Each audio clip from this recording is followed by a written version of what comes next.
Hello, hello, my green skins, and today we're going to be doing what if they made a Legend of Zelda movie in the 90s? Because in fact, we're apparently getting a live action movie.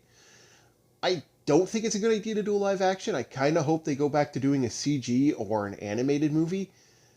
I'm kind of worried. But what if they had done it in the 90s? Which actually, I think the 90s had the most child stars I remember seeing back then. Like, nowadays, there really isn't that many that aren't fucking Disney clones or,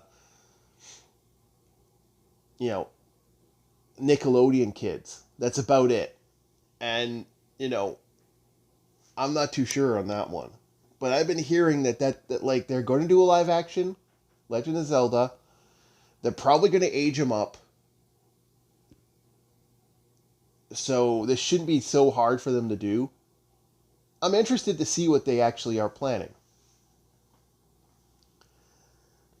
I'm hearing rumors it's going to be like Breath of the Wild, which means you're going to have a 15 to 16-year-old Link. So that's not so bad. So probably a 25-year-old playing him.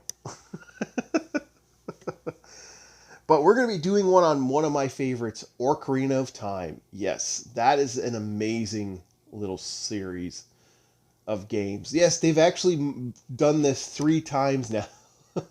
I think they've relaunched it 3, maybe 4 times now, because I remember there was the GameCube, well, the N64, GameCube, DS, and I think there's been rumor of a like re-release of it coming out for the Switch. So yeah, they've done this one multiple times. So let's break this down. Let's start with our actors. So our young Link. This should be an easy one for me in a lot of ways because 90s, who's the action kids in the 90s? Who are the kids that are pulling off stuff? Macaulay Culkin and Jonathan Taylor Thomas. But I can't decide between the two of them. So I'll let you decide. Leave a comment who you want as young Link. Old Link? It was a toss-up between Brad Pitt and Ethan Hawke. Ethan Hawke was what I went with. Young Zelda. Now this was really easy. Thora Birch at the time.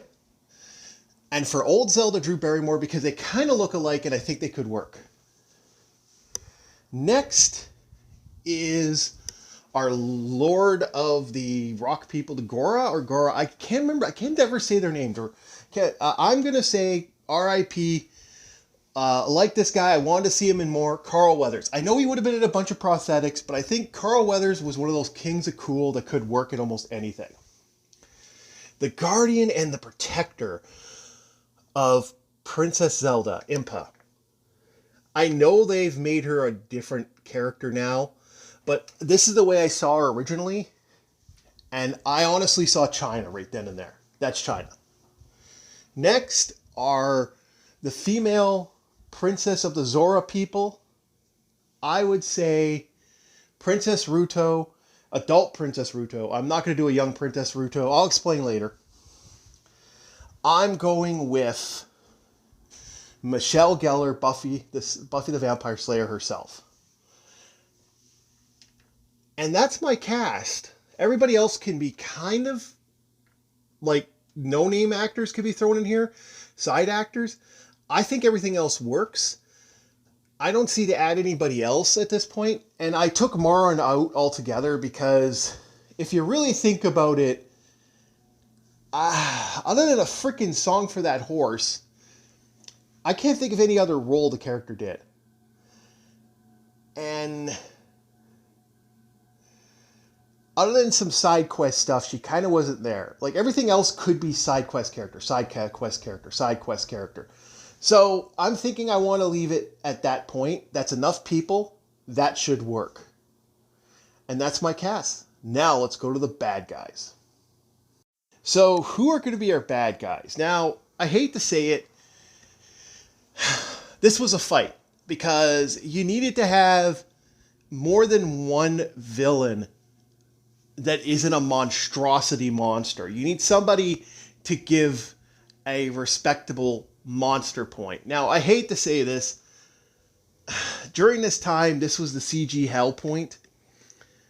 But this could work with one character I'm thinking, and one person in particular.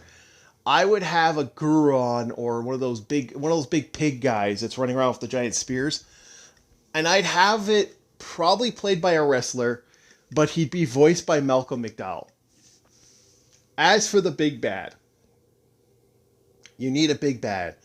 And my big bad would be Gary Daniels.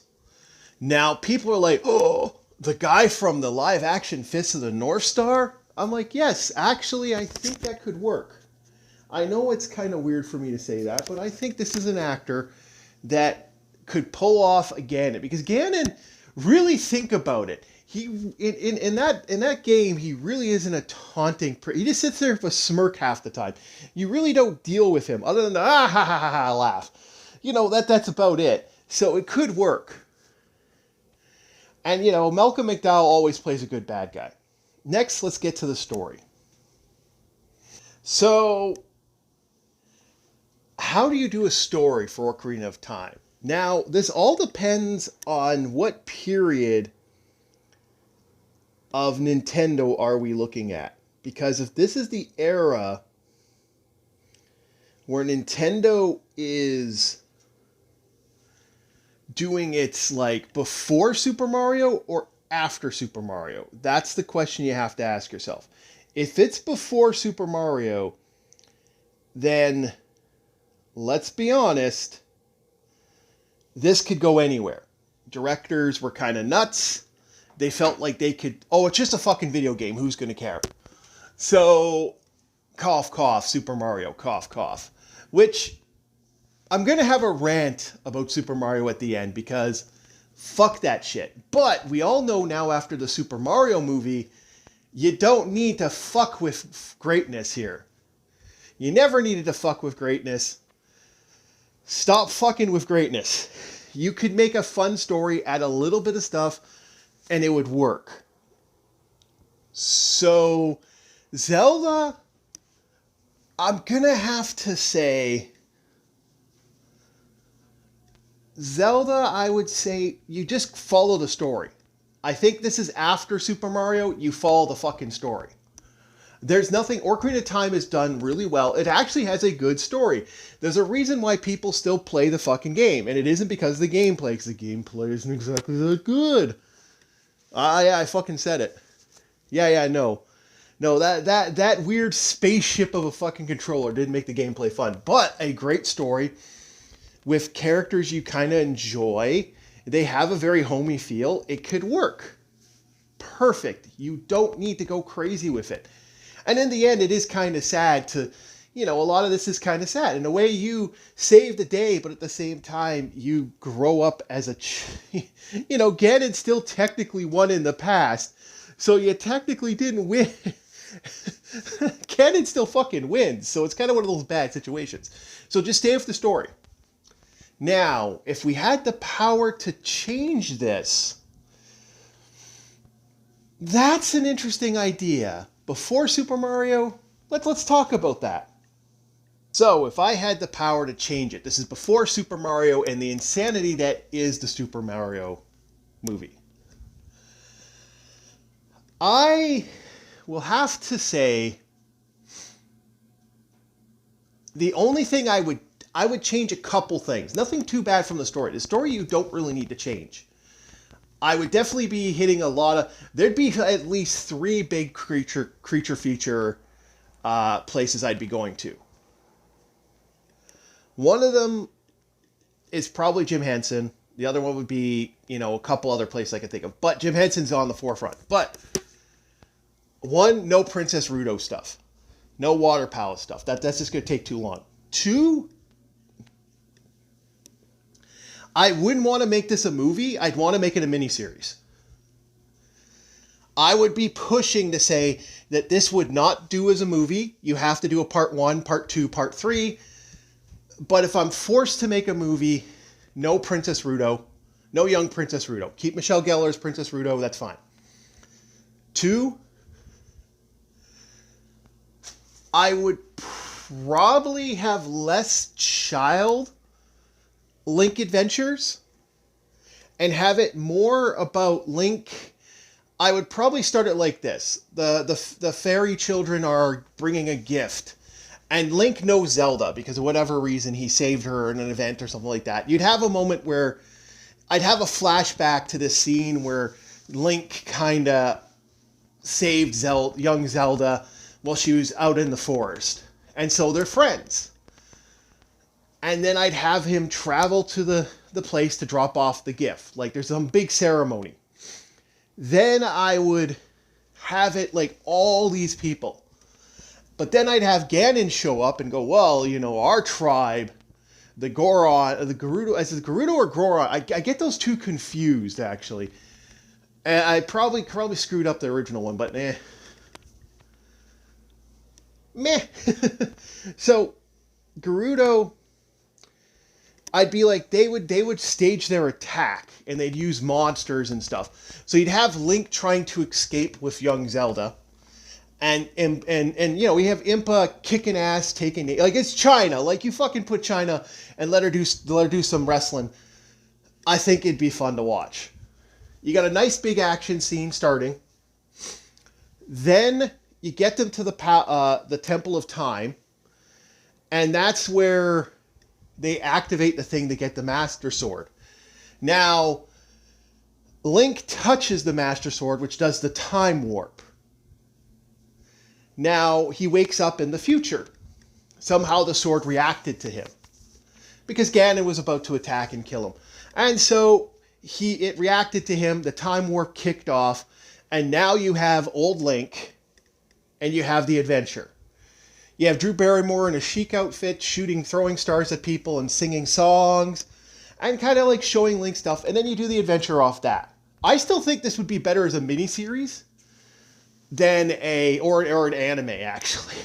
I think a Zelda anime would be far superior than any of this crap. I hate the idea of a live action movie. Like a Super Mario, you can get away with that. Donkey Kong Country, you can get away with that. This is gonna be hard for most people. Like I gotta be honest, this movie's gonna be hard. And unless you make it a 3-hour movie, there's always gonna be people not liking it. But that's how I would fix a lot of the problems. I actually cut out Marin altogether. I even cut out the horse shit altogether, because you really don't need the horse in a movie, especially if you're stuck to a 2-hour movie mark. Like I best you get 2 hours. Like I can't see a 3-hour movie going for Zelda. So that would be my best bet. Like I'm looking at it from those time restraints. Restraints off, I'm saying fuck you guys, miniseries. 10-part miniseries. Or fuck y'all anime.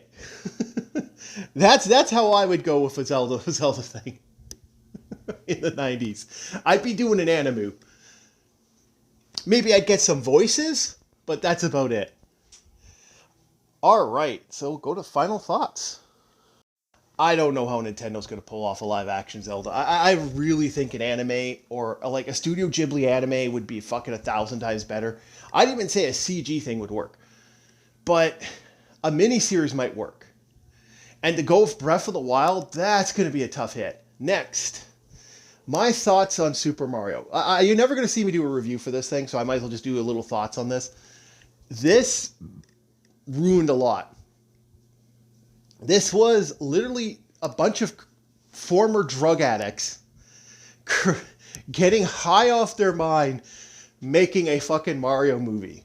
Like I could see it in the boardroom right now. The puff of smoke, the haze, and oh man, I got it. Okay, here's what we're gonna do, man. We're gonna make in a futuristic Blade Runner. Get the guy from Blade Runner to work on it. Really? Yeah, okay. Yeah.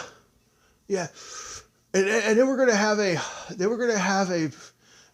hot blonde, and we're gonna have a British guy, and a guy who isn't none of the equation of the thing, and then we're going to have them get drunk all the time. Because that's apparently what happened. Both those guys were drunk. Nonstop. we're not going to really show Nintendo much, because apparently they didn't. And that's pretty much it. This is what that is. It is a pothead's acid trip. It's someone who did a lot of acid, smoking weed, and getting an acid flashback, and that's what happened. I mean, why the fuck are you gonna make a Mario movie Blade Runner? Like, I mean, there are some beautiful, beautiful set scenes, and it looks really fucking cool.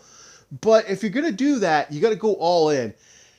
And there's a reason why money started disappearing. And, Leguizamo and, the Roger Rabbit guy, which I'll know him as the Roger Rabbit guy until the day I die. I don't know him as his actual name. I know he's been in other stuff. He's a Roger Rabbit guy. This was stupid. Really, really stupid. And,